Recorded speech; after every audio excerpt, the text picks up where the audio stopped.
সর্বদাই মানুষের সাথে মানুষের পাশে টিএ নিউজ। খানাকুলের নতিপুরে পুলিশি অভিযান, বাড়ি বাড়ি থেকে উদ্ধার বিপুল পরিমাণ নিষিদ্ধ বাজি। জানা গেছে হুগলি গ্রামীণ পুলিশের উদ্যোগে এবং আরামবাগ এইচডিপিও সুপ্রভাত চক্রবর্তীর নেতৃত্বে এবং খানাকুল থানার ওসি সমীর মুখার্জির তত্ত্বাবধানে অভিযান চালানো হলো খানাকুল থানার নতিপুর গ্রামের বরখানতলা এলাকায়। অভিযানে শুধু বাজি কারখানায় নয়, এলাকার একাধিক বাড়ি থেকে বিপুল পরিমাণ নিষিদ্ধ বাজি উদ্ধার করা হয়। মোট উদ্ধার হয়েছে প্রায় 150 কেজি নিষিদ্ধ বাজি এবং বাজি তৈরির নানা রকম উপকরণ। বেআইনি বাজি মজুত রাখা এলাকায় মানুষের জীবনের জন্য বিপজ্জনক, তাই সাধারণ মানুষকে সুরক্ষিত রাখতে এই বেআইনি কারবার রুখতে পুলিশের এই অভিযান বলে জানা যায়।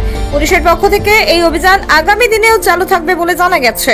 অবৈধভাবে নির্মিত বাজি আমরা গোপন সূত্রে খবর পাই এবং সেই মতন আমরা রেড করি।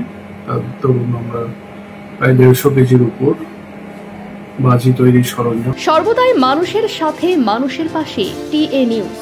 আমাদের চ্যানেলটি বেশি বেশি সাবস্ক্রাইব করুন।